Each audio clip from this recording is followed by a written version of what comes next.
Hola, ¿qué tal? Paz y bien, ¿cómo están ustedes? De nuevo compartiendo esto de contar historias. Y estamos con Lisandro, ¿cómo estás? ¿Qué tal, Rubén? Muy bien. Contar historias, el storytelling decíamos, y el storytelling como herramienta de transformación. ¿Cómo sería esto? Bueno, es muy interesante, Rubén, porque básicamente el contar historias, el storytelling, lo concibo como una manera de potenciar la comunicación, como un módulo. Básicamente tengo una pequeña frase que es: lo que tengas para decir, ¿de qué manera puede ser narrativo? Ahí está. Y eso es un poco la cuestión de cómo trabajamos las imágenes, cómo trabajamos las palabras para que haya una alta recordación, para que eso se pueda multiplicar en el boca a boca. Qué importante esto que decís, perdón, Sí, que claro, te interrumpa, bienvenido. para la catequesis. Qué importante para la predicación. Qué importante también para la docencia, ¿no? En general. Pero vuelvo a insistir, catequesis y predicación, evangelización, qué importante es esto. Porque no solamente está el qué voy a contar, sino el cómo lo voy a contar. Y no solamente el cómo en la voz, sino en toda la expresión gráfica. Y no tanto buscando métodos súper sofisticados, sino usando a mi persona como método, ¿verdad? Tal cual, Rubén. Y entonces, y en cierta manera, para poder trabajar esos cómo, empezar también a leer cuál es nuestro público, si son niños de 8 años, si son adultos, si es hablarle a los padres, si es escribirle en un WhatsApp o establecer un encuentro para presentar a Jesús. A partir de los desafíos que aparecen ahí, hay algunas contraseñas, hay algunas claves que a partir de estudios y a partir también del sentido común muy fuertemente, porque contar historias tiene que ver con una cuestión ancestral. sí. Aparecen 3 grandes motivos por el que escuchamos, por el que dilatamos las pupilas y prestamos atención cuando nos están contando algo. El primero de los motivos, o uno de las primeras claves, tiene que ver cuando nos cuentan historias donde la información nos va a ayudar a sobrevivir. Qué interesante. Un punto muy importante, después voy a poner los ejemplos. El segundo, sí, querías decir. Sí. No, me acuerdo de una película que invadían el mundo y entonces informaban cómo no morir. Bueno, sí.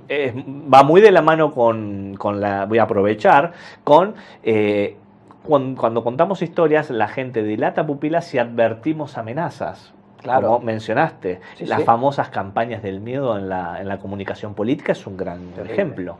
Y hay una tercera instancia, un tercer motivo, que es cuando es una comunicación o una historia que inspira.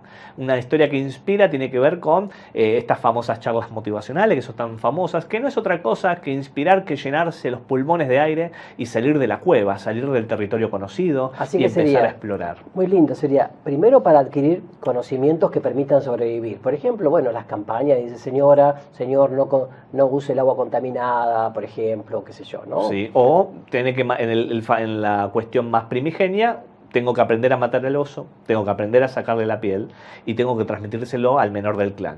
Tengo que generar una transferencia de conocimiento que afecta a la supervivencia. Claro, que eso en nuestra cultura agrícola, en Argentina, ¿no? Nuestros abuelos, inmigrantes que han venido a trabajar la pampa húmeda, eso lo han transmitido de generación en generación, los secretos de trabajar la tierra, ¿no? Y también decía para inspirarnos, esto es muy importante, hoy que hay un aburrimiento, un tedio, un cansancio generacional del posmodernismo, ¿cómo hacemos para inspirar a la gente, adultos, jóvenes, niños, que dice que están todos cansados, que están, como se dice también, inflamados de imágenes, que ya están abarrotados de palabras, ¿no? ¿Cómo inspirar? Y lo tercero decías, para advertirnos de amenazas. ¿Podrías poner algún ejemplo de esto de inspirar, por ejemplo, de algunas de ellas? Sí, de la inspiración aparece muy presentemente el testimonio personal. Claro. Ahí es donde contar la historia que solo uno puede contar, se convierte en muy inspirador y es la famosa palabra de moda, la famosa empatía, esta cuestión de poder establecer un vínculo de paridad, empatar con los sentimientos del otro. La inspiración mucho tiene que ver con ese aspiracional. En clave cristiana le decimos testimonio. Los hermanos cristianos no católicos por ahí exageran demasiado con el testimonio, porque dicen, yo estaba tirado en la cuneta del barro, de la droga, del alcoholismo y el Señor me rescató. Yo siempre le digo, no hace falta tanto dramatismo. También podías haber sido un perezoso, un flojo que no te levantabas y después de haberte encontrado con el Señor, ahora sos servicial y dirigente. Siempre aclaro eso, porque si no hay gente que me dice, a mí el Señor conmigo no hizo nada. No, sí, conmigo hizo pequeñas cosas, ¿no? Inspirador puede ser que alguien que era un perezoso, un flojo, ahora es un dirigente y servicial, ¿verdad? Fantástico. Pero es el testimonio auténtico, el testimonio, sí. Eso es muy importante. Y después, entonces, teníamos advertirnos de amenazas. Así es. Si votas a tal candidato, sucede B. Si hay una pandemia que no está confirmada, las famosas fake news, las noticias falsas, También. En donde no interesa realmente si es verdad o mentira, sino que interesa que sea fácil de creer. Esto es algo que se está utilizando muchísimo a diferentes niveles y que tiene que ver con este principio universal que es nosotros prestamos nuestra atención, que esta es la gran clave en un mundo posmoderno donde la fragmentación de atención es muy fuerte, prestamos atención, nos quedamos pegados cuando hay una advertencia, una amenaza. Miramos el pronóstico para ver si llueve, vemos cómo está el tránsito y todas las narrativas que tienen que ver con eso generan una alta pregnancia en el otro. A mí me llama la atención, Lisandro, de que la gente está atada en la radio al pronóstico, si mañana va a llover o no, ¿no es cierto? Capaz que hay un solazo bárbaro. Y también en el tema del horóscopo, ahí viste lo que me dijo el horóscopo, le cree todo, como le cree también lo que dice el envase de la arveja o de la leche, pero muchas veces cuando tiene que leer el Evangelio, la palabra de Dios, no le cree. No le cree al Señor. Es llamativo. O sea, el mundo de hoy le cree a cualquier cosa, pero no le cree a Dios, no le cree a Jesús. O sea, descree de la verdad, del camino de la vida. Es todo un tema ¿no? ¿Será que a lo mejor no hemos sabido contar la historia o contar o transmitir a Jesús? ¿O hay un cansancio? También lo digo claramente, es muchísima gente que ha pasado por colegios católicos y que no ha recibido una experiencia de vida, sino que ha recibido un culmen de cosas así, digamos, intelectuales o racionales, pero que no ha tenido una experiencia y ha provocado un cansancio. En este caso, el storytelling, esto de contar historia, no se trata de elocuencia, ¿no? No se trata de, por ejemplo, hacer un curso de locutor o de oratoria. O de oratoria, porque mucha gente cree que se trata de técnica, se trata de abrir el corazón. Decir, este soy yo, este era yo, el Señor pasó por mi vida y ahora este soy. Y a partir de lo que soy, yo te propongo esto, ¿no? Eso sería un poco el storytelling. Tal cual. Y es en cierta manera, antes de comenzar a hablar, construir un espacio de comunicación. Construir cómo se arma esa comunión previa. Cuál es el espacio por fuera de lo cotidiano. Cuando a uno le cuentan una historia sucede algo fantástico. En ese lapso de tiempo, si está bien contada, uno cree. Claro, vos sabés que credulidad. Un médico argentino muy famoso, doctor López Rossetti, dijo que la soberbia no ayuda a la comunicación. Y dijo que hay 3 cosas para aniquilarla. Un microscopio para ver el mundo y ver que somos tan pequeños.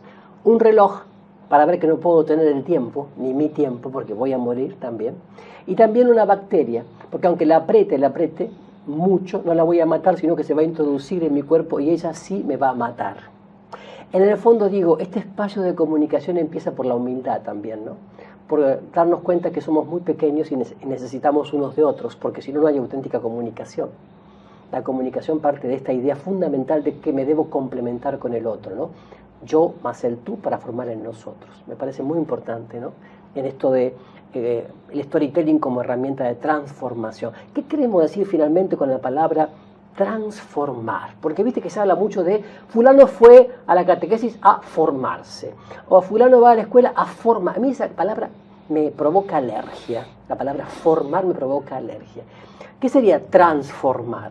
Poder realizar una conversión. Yo creo que está en esta acepción de realmente poder ponerse al servicio. Hay una cuestión de servicio, de ponerse a voluntad. El contar historias no tiene que ver con declamar ni llenarse el bolsillo de certezas, sino de establecer una reflexión, un desplegarse, no Claro. un doblarse hacia adentro. Y sacar lo mejor de uno mismo en ese edúchere. No tanto ser formado por el otro, sino al contrario. Sacar lo mejor es educar, ¿no? Para transformar lo mejor de mí en algo positivo para comunicar a los demás. Y que sea un proceso de vida. Claro. Y que sean personajes de vida y no, me atrevo a pensar y a decir, un Jesús muerto. Claro. Donde está el personaje vivo, latiendo. La historia es un poco asegurar que siempre esté ese latido fuerte, identificable e inspirador. Transformar vida, entonces comunicando vida en abundancia. Gracias, Lisandro, y a ustedes también, paz y bien.